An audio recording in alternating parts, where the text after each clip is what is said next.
नमस्कार दोस्तों, मेरा नाम विपिन शर्मा है। मैं चार्टर्ड अकाउंटेंट हूँ बाय प्रोफेशन और आज हम बात करने वाले हैं फाइनेंशियल प्लानिंग के बारे में। क्या होती है financial planning? Financial planning basically होती है अपने फाइनेंस को प्लान करना। क्वेश्चन ये आता है कि हमें फाइनेंशियल प्लानिंग करने की रिक्वायरमेंट ही क्या है? तो सर बेसिकली होता है फाइनेंशियल प्लानिंग होती है आपको किसी भी तरीके की अनसर्टेनिटीज जो आपके जीवन में आती है, वो जो अनसर्टेनिटीज है वो आपको डिस्टर्ब ना कर पाए, वो आपकी प्लानिंग को खराब ना कर पाए, इसीलिए आपको फाइनेंशियल प्लानिंग करने की रिक्वायरमेंट है। दोस्तों अगर एग्जांपल की बात करें, सपोज मान लिए मेरा जीवन है बहुत आसानी से चल रहा है, सब कुछ परफेक्ट है, मेरे मंथली खर्चे में मेट आउट कर पा रहा हूँ, ईएमआई सारी टाइम पे जा रही है और सब चीज़ें परफेक्ट चल रही हैं।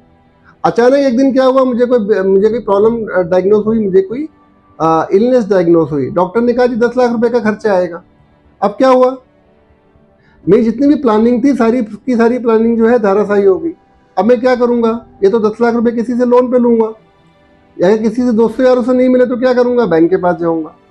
बैंक क्या करेगा कि नई ईएमआई स्टार्ट कर देगा, मुझे लोन दे देगा क्योंकि मैं पढ़ा लिखा आदमी हूँ, मेरी नौकरी ठीक चल रही है। उससे हुआ क्या, मेरी नई ईएमआई स्टार्ट हो गई अगले 1 से 3 सालों के लिए। यानी कि एक छोटे से इवेंट ने जो बीच में आया उसने क्या किया, हमारी सारी की सारी प्लानिंग को जो है डिस्टर्ब कर दिया अगले 3 सालों के लिए। ऐसा नहीं एक बारी के लिए, अगले 3 सालों के लिए। तो फाइनेंशियल प्लानिंग करने की रिक्वायरमेंट खाली इसीलिए है कि आपके जीवन में किसी भी तरीके की कोई भी अनसर्टेनिटीज आए, वो आपकी वर्किंग को, आपकी फाइनेंशियल वर्किंग को, आपके मंथली ऑब्लिगेशंस को किसी भी तरीके से डिस्ट्रैक्ट न कर पाए, किसी भी तरीके से डिस्टर्ब न कर पाए। इसीलिए जो है आपको प्रॉपर फाइनेंशियल प्लानिंग करने की रिक्वायरमेंट है। अब क्वेश्चन होता है फाइनेंशियल प्लानिंग करें कैसे और क्या क्या इंक्लूड होना चाहिए फाइनेंशियल प्लानिंग के अंदर। तो दोस्तों बात करूं अगर मैं फाइनेंशियल प्लानिंग की, तो फाइनेंशियल प्लानिंग का जो सबसे पहला जो एंगल है कि आपको अपने आप को इस तरीके से तैयार करना चाहिए, आपको अपने फंड को, सपोज मान लीजिए कि मेरा महीने का खर्चा जो है लेट सपोज 1 लाख रुपए है, पर मंथ में 1 लाख रुपए मेरी ईएमआई, मेरे हाउस होल्ड एक्सपेंसेस और मेरी सारी चीजें मिला के 1 लाख रुपया मेरा खर्चा हर महीने होता ही होता है। तो मुझे सबसे पहला क्या करना चाहिए, सबसे पहले एक इमरजेंसी फंड बनाना चाहिए। What is emergency fund? Emergency fund का मतलब है किसी भी वजह से अगर मैं काम पे ना जा पाऊं तो भी अगले 6 महीने तक मेरा घर खर्च आराम से चलता रहे, मेरी ईएमआई टाइम पे जाती रहे, मुझे किसी तरीके का फाइनेंशियल स्ट्रेस ना हो। अब क्वेश्चन ये आता है कि जो 6 महीने का फंड है, यानी कि अगर मेरा 1 लाख रुपए का खर्चा है, अगले 6 महीने का खर्चा 6 लाख रुपए है, कम से कम इतना हमारे पास इमरजेंसी फंड होना चाहिए। उस 6 लाख रुपए के फंड को मैं कहाँ रखूँ? उस 6 लाख रुपए के फंड को मैं क्या कर सकता हूँ, सेविंग अकाउंट सबको सबसे बढ़िया जगह लगती है। मैं इससे थोड़ा सा डिफर करता हूँ। अगर मैं सेविंग अकाउंट में रखूंगा तो हो सकता है मुझे 6% तक का ब्याज मिल जाए। मोस्टली बैंक 4% देते हैं, बट कुछ बैंक आजकल जो है जो एग्रेसिव हैं वो 6% तक का भी ब्याज देते हैं, तो 6% मिल जाए। बट मैं क्या करूँगा, मैं अपने इमरजेंसी फंड को क्या करूँगा, क्योंकि मुझे पता तो है नहीं कि मुझे अगले 6 महीने की जरूरत पड़ने वाली कि नहीं पड़ने वाली, हो सकता है अगले 6 साल भी जरूरत ना पड़े मुझे emergency fund.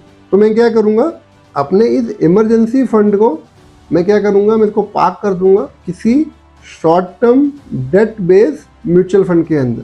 Short term debt based mutual fund होते क्या हैं, ये अभी हम आगे आने वाली वीडियोस में समझेंगे कि कैसे होते हैं और हमें किस तरीके से उसके अंदर इन्वेस्टमेंट करनी चाहिए और हम कैसे अपनी इन्वेस्टमेंट को वहाँ पे कर सकते हैं। फाइनेंशियल प्लानिंग की हम लोग बात कर रहे हैं। फाइनेंशियल प्लानिंग के अंदर सबसे पहले हमने मुद्दा पकड़ा कि सबसे पहले हमें किस चीज़ की प्लानिंग करनी चाहिए। हमें अपने अगले 6 महीने की बजट के, 6 महीने के एक्सपेंसेस के इक्विवेलेंट अमाउंट जो है कहाँ रखना चाहिए, किसी अच्छे शॉर्ट टर्म या ultra short term debt fund के अंदर पार्क करके रख देना चाहिए, सो दैट कि हमारे जीवन के अंदर कभी भी कोई अनिश्चितता है, कभी भी कोई अनसर्टेनिटीज आए तो अपने को टेंशन ना हो, अपने को किसी से पैसे उधार मांगने की जरूरत ना पड़े, अपने को अननेसेसरी बैंक से लोन लेने की जरूरत ना पड़े, अपने को अननेसेसरी एक नई ईएमआई को स्टार्ट करने की जरूरत ना पड़े।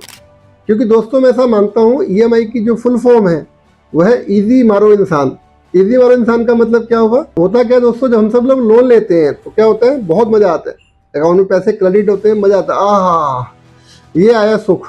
लेकिन जब अगले महीने से जब ईएमआई जानी स्टार्ट होती है और जैसे ही वो ड्यू डेट आनी स्टार्ट होती है, ईएमआई के ड्यू डेट से तकरीबन 1 हफ्ता 10 दिन पहले मैसेज आने स्टार्ट हो जाते हैं, तो अपने को कैसा लगता है, यार ये क्या अपनी जान को मैंने आफत ली है ना। तो बेसिकली क्या है, अपने को ईएमआई से बचना है, अपने को अननेसेसरी लोन से बचना है, इसीलिए अपने को क्या करना है, इमरजेंसी फंड क्रिएट करना। अब हमने क्या किया, इमरजेंसी फंड क्रिएट कर दिया। अगले 6 महीने के इक्विवेलेंट पैसे आपके पास एक साथ पैसे पड़े थे तो आपने 6 लाख रुपए इमरजेंसी फंड में डाल दिए। अगर किसी अपने भाई के पास फंड नहीं पड़ा तो क्या करेगा वो? इमरजेंसी के लिए कैसे तैयार करे आपको, अपने आप को? चलिए ठीक है, आज फंड नहीं है, बट आप क्या कर सकते हैं, आप प्लान कर सकते हैं, आप SIP प्लान कर सकते हैं, सिस्टमेटिक इन्वेस्टमेंट प्लान कर सकते हैं।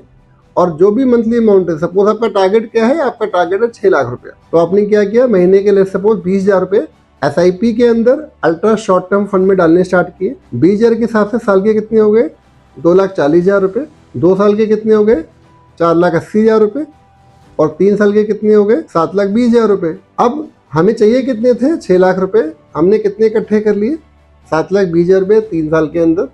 हम चाहे तो 6 लाख में भी रुक सकते हैं। हमने अपनी SIP कब बंद कर दी, बहुत सिंपल क्या है सर, कि हमें 7,20,000 तक जाना है, क्या मैं जा भी सकता हूँ, बट मेरा ऑब्जेक्टिव क्या है, 6 लाख रुपये।